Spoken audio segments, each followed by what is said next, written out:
Alors bienvenue dans cette, cette table ronde sur cette fois le plateau de Bâti Actu. Alors nous recevons aujourd'hui trois personnes. Florence Collot qui est directrice des relations adhérents, Romain Gilles chargé de la revalorisation des déchets chez Saint-Gobain Group et puis Thibaut Vandenberg, directeur logistique. Alors pourquoi on est là? Parce que cette table ronde est consacrée à la circularité du secteur de la construction. En clair, comment on fait pour réincorporer dans le bâtiment les déchets du bâtiment. Voilà, on va faire vite. Alors, Florence Collot, directrice des relations adhérents, j'ai quand même oublié de préciser, chez Valobat. Voilà, parce que c'est important. Valobat, c'est un éco-organisme. Est-ce que vous pourriez, pour poser le débat de cette table ronde, redire ce que c'est que la REP PMCB, quels sont les attendus et puis où on en est aujourd'hui, notamment sur le maillage territorial, notamment des points de collecte, assez brièvement sur ce point. Oui, bien sûr. Alors, Valobat, c'est un éco-organisme. Un éco-organisme, donc, c'est une société qui est à but non lucratif, fondée par un collectif d'industriels, fabricants, fournisseurs ou distributeurs de matériaux de construction, et qui a pour objectif de mettre en place des solutions de reprise gratuite des déchets triés. Cette gratuité étant financée par des contributions financières dont s'acquittent ces fabricants ou ces fournisseurs lorsqu'ils vendent ces produits sur le marché. Notre mission, vous l'avez dit, c'est mettre en place des solutions pour collecter tous les déchets qui sont d'ores et déjà facilement collectés, triés, recyclés, et puis aussi travailler sur tous ceux pour lesquels il faut qu'on trouve de nouvelles filières de recyclage. Alors Valobat existe depuis 2023 et à ce jour, ce sont plus de 3000 points de collecte qui ont été mis en place sur l'ensemble du territoire national pour accueillir gratuitement les artisans, les TPE, les PME qui viennent apporter leurs déchets de chantier. C'est aussi de la reprise directement sur les entrepôts des entreprises de bâtiments. Plus de 350 aujourd'hui qui ont des bennes mises en place par les partenaires de Valobat pour assurer cette collecte. Et puis c'est une présence directement sur le chantier, là où les déchets sont générés. Et aujourd'hui, ce sont 3000 chantiers sur lesquels nous opérons au travers de tous nos partenaires de collecte et de recyclage, le tri et la reprise de ces déchets pour les renvoyer vers de nouvelles filières industrielles pour que ceux-ci soient réincorporés dans des matériaux. Repréciser peut-être pour les internautes comment ça fonctionne l'éco-contribution et puis peut-être venir sur ce point de l'éco-modulation également. Alors l'éco-contribution, les industriels lorsqu'ils fabriquent en France ou les distributeurs lorsqu'ils importent des matériaux s'en acquittent auprès d'un éco-organisme et avec cette participation financière lors de la vente des matériaux, nous finançons l'ensemble de ces opérations sans aucune lucrativité de notre part. Nous mettons en place depuis l'an dernier, depuis 2024, mais de manière très puissante, on le prépare pour 2025, ce qu'on appelle, vous l'avez dit, des éco-modulations. Le principe de l'éco-modulation, il est très simple. C'est un principe de bonus-malus sur la contribution dont s'acquitte le metteur sur le marché. Lorsque le produit qui est mis sur le marché, il est éco-conçu, il paye moins cher. Et lorsqu'il est moins bien éco-conçu, voire qu'il contient des perturbateurs de recyclage, ce qui freinera demain la circularité, il paye plus cher. Il a des malus. C'est un principe de tarification incitative qui a pour objectif d'accompagner et d'inciter les industriels à toujours mieux éco-concevoir. D'accord, très bien. Merci Florence Collot. Alors justement, on va voir du côté des industriels comment eux ont avancé sur cette circularité. Alors Romain Gilles, chargé donc de la revalorisation des déchets chez Saint-Gobain Group. Expliquez-nous ce que vous avez fait avec le plâtre. On sait que vous avez de l'antécédent sur ce matériau. En préparant cette émission, vous m'aviez dit qu'à fin 2024, vous en seriez à 120 000 tonnes de gypse recyclé. Expliquez-nous où on en est, le chemin parcouru et l'objectif.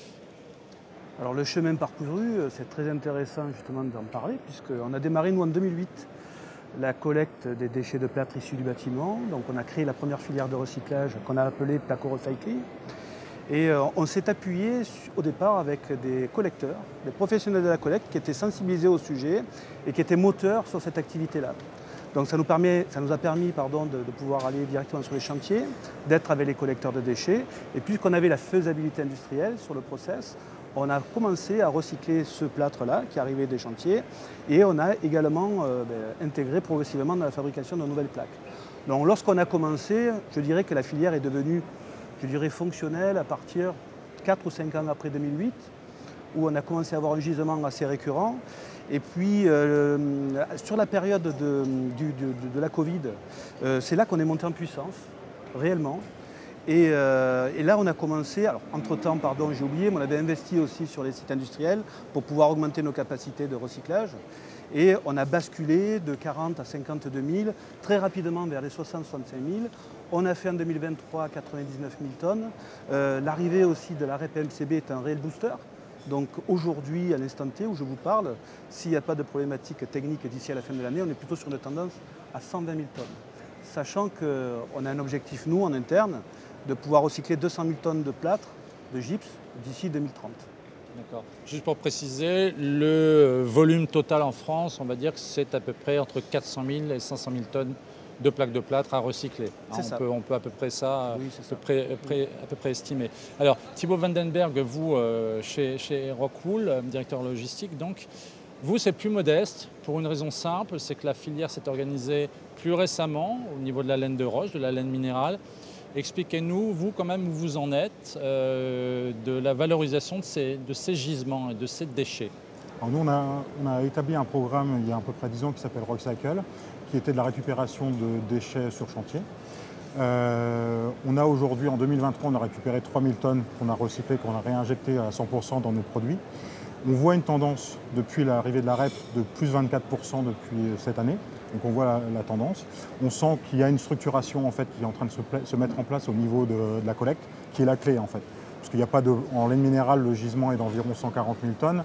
En régime établi, on sent que la collecte va permettre en fait, d'atteindre cet objectif assez rapidement, puisqu'on a des doublements de collecte de plus en plus. Et ce qui va permettre en fait, à nous à monter en gamme, à monter en charge par rapport à ce chiffre. C'est très différent de recycler de la laine minérale, donc de la laine de roche, par rapport à un produit comme le plâtre. Quelle est la difficulté peut-être technologique ? Alors, on n'a pas de difficulté technologique puisque en fait, notre produit est 100% recyclable. On le réinjecte comme il arrive dans notre processus.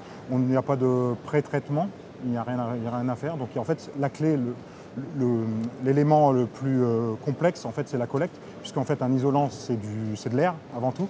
Et donc, il faut le densifier le plus possible près des points de collecte pour pouvoir le faire transporter, pour avoir un impact moindre en termes de transport. Alors Florence Collot, je me retourne vers vous. On voit qu'il y a des filières qui sont en avance, d'autres qui sont en retard et puis d'autres qui ne sont même pas au début. Quels sont les matériaux de construction qui posent encore problème dans cette thématique de la circularité? Où est-ce que ça pêche encore? Où est-ce que c'est difficile? Et où est-ce que ça marche bien? Je dirais qu'il y a deux difficultés d'ordre un peu différent. Il y a des difficultés liées à la collecte, à l'organisation, à la structuration de la filière. Et c'est ce que disait à l'instant Thibaut Vandenberg. Sur la laine minérale, par exemple, l'enjeu, il est avant tout logistique. C'est un enjeu de collecte, de structuration de la filière. On pourrait dire la même chose de nombreuses autres filières, et c'est pour ça que la REP Bâtiment existe.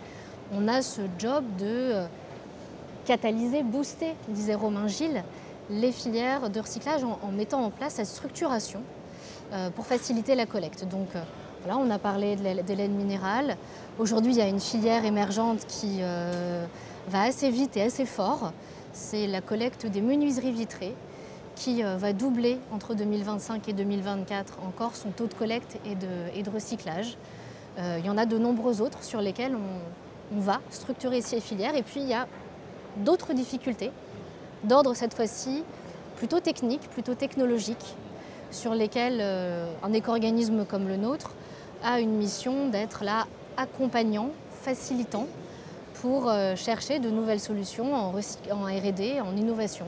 Et là, par exemple, on va réfléchir à travailler des enjeux comme tout ce qui va être les complexes, les sandwichs, qui sont par définition des matériaux de construction qui sont un agrégat de plusieurs matériaux. Donc en fin de vie, il faut qu'on arrive à les reséparer, à garder la matière pour pouvoir la recycler. On va avoir aussi des enjeux d'aller d'aller tout simplement plus loin dans le recyclage ou la régénération. Des enjeux par exemple sur certaines résines plastiques, ou bien des enjeux aussi de dépollution de certains matériaux qui vont contenir à l'intérieur des perturbateurs de recyclage, des éléments qu'on ne peut pas aujourd'hui réincorporer dans des matériaux qui seraient commercialisés demain. Et bien là-dessus, on a également cet apport-là. Donc les enjeux sont nombreux et ils sont très divers, organisationnels et techniques, et c'est bien en faisant fonctionner en fait l'ensemble de ces étapes qu'à la fin on crée cette boucle de la circularité pour ramener la matière à l'industriel et qu'il puisse la réincorporer dans son produit, tout simplement. D'accord, justement l'industriel il est à côté de vous, Romain Gilles. Comment on fait pour massifier effectivement la filière? Comment on fait pour avoir plus de matières premières finalement? Parce que vous, j'ai cru comprendre que vous lanciez une gamme qui s'appelle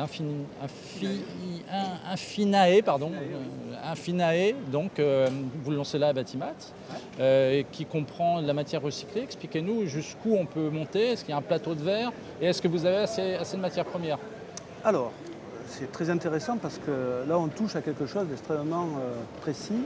C'est-à-dire qu'au-delà d'être dans de la collecte, d'avoir une idée de ce qu'est l'économie circulaire, c'est qu'est-ce que je fais de cette matière.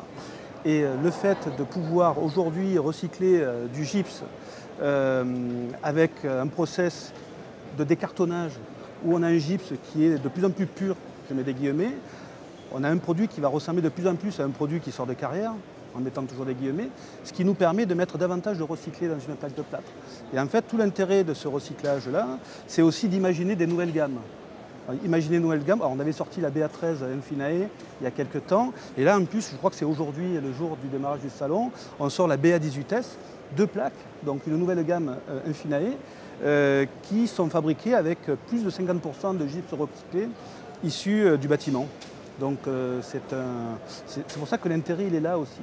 C'est qu'au-delà de faire de la collecte, de recycler, c'est aussi de moins prélever dans l'environnement. Et la ressource aujourd'hui, si demain elle est de moins en moins disponible dans les carrières, on les retrouvera dans nos anciens et nouveaux bâtiments. Très bien, un peu d'autopromo chez Saint-Gobain, c'est très bien.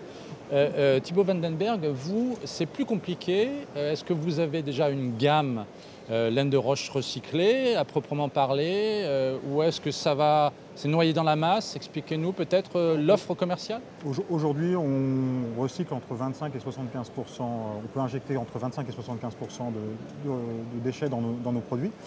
Mais en fait, une de nos limites que l'on a, c'est le gisement. C'est-à-dire qu'aujourd'hui, tant qu'on n'est pas en capacité d'avoir un gisement fixe suffisant pour couvrir la demande, en fait, c'est ça, par rapport à la saisonnalité de l'année, etc., on se refuse à développer une gamme spécifique. À l'avenir, quand les 140 000 tonnes seront là, on peut imaginer qu'on sera dans un élément suffisant pour dire, voilà, aujourd'hui, 30% de notre gamme pourrait être 100% avec des produits recyclés. Quand même une précision, aujourd'hui, la laine de roche qui est déposée, elle est enfouie, c'est ça? Aujourd'hui, elle est la plupart du temps enfouie. On commence à avoir maintenant des centres de tri, les partenaires centres de tri commencent à trier de plus en plus. Et on est dans une approche plutôt pédagogique au niveau des entreprises qui vont en fait, au gré de la déconstruction, séparer les différents éléments. Et là, encore une fois, la REP nous aide bien puisqu'en fait, sur le côté pédagogique, tous les démolisseurs, déconstructeurs vont commencer à créer des tris spécifiques. Un petit point précis, très rapide, puis après une dernière question à Florence Collot. La laine de roche, quand on la dépose, elle est vierge ou alors il faut un traitement industriel compliqué?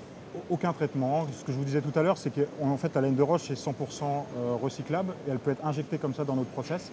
On peut même la réutiliser en fait, si jamais on arrive à faire de la déconstruction soignée, on est capable aujourd'hui de la réutiliser dans certaines applications parce qu'elle garde en fait ses performances intrinsèques qui sont la performance thermique et la sécurité incendie par exemple, et ce qui nous permet en fait d'avoir aucun problème par rapport à ce recyclage de produits. D'accord. Florence Collot, quand même une précision, et puis après on en terminera avec cette table ronde qui est courte. Hein. On ne veut pas endormir l'internaute, même si c'est passionnant. Comment on fait pour massifier la filière et comment on fait pour en finir avec les bennes en mélange? C'est quoi la solution pour donner finalement de la matière première à nos deux industriels? Qu'est-ce qu'on fait? La solution, c'est le geste de tri. Le tri à la source sur le chantier. C'est la clé de la massification des gisements, de la montée en puissance des filières. Et tout ça, ça s'appelle accompagner l'ensemble des acteurs du chantier à mieux trier demain. Et si aujourd'hui le tri est parfois insuffisant et a besoin d'être accompagné, c'est parce qu'il n'est pas facile à faire, parce qu'il n'est pas encore bien compris, parce que le geste n'est pas encore installé sur le chantier. Vous savez, nous les Français, on a mis près de 20 ans à utiliser ce qu'on appelle la poubelle jaune, cette poubelle dans laquelle on doit mettre nos emballages ménagers. La REP, elle a 2 ans d'existence. On va laisser un petit peu de temps aux acteurs aussi du chantier de comprendre ce geste de tri et de se l'approprier. Nous, éco-organismes, on est là pour le leur dire tous les jours. On est là pour leur expliquer que quand ils trient, ils n'ont pas à le payer. C'est l'éco-organisme, via les éco-contributions des metteurs sur le marché, qui va le financer. Et puis on est là pour fournir des outils pratiques, des formations, des guides de tri, des aides au tri sur le chantier. Et, je crois qu'on est au démarrage d'une histoire qui va s'inscrire sur le temps long aujourd'hui. On a 2 ans d'existence pour le moment opérationnel. Le geste de tri, il faut qu'on arrive à être de plus en plus présent sur le chantier, à être aux côtés des artisans et puis à comprendre tous ces verrous qui font qu'aujourd'hui encore il y a du mélange. Voilà, je crois qu'on ne sait pas encore tout, mais on a déjà créé une très belle impulsion. On collectera 3 fois plus de tonnes cette année qu'on l'a fait l'an dernier. J'ai envie de vous dire, continuons à regarder comment est-ce qu'on peut encore être mieux présent pour nos acteurs du bâtiment. Et puis je ne doute pas que le tri continue à progresser dans le temps. Voilà, le message est passé. Trier, trier, trier. Merci Florence Collot, merci Romain Gilles et puis merci Thibaut Vandenberg pour cette table ronde succincte mais intéressante. Merci beaucoup. Merci à vous. Merci à vous.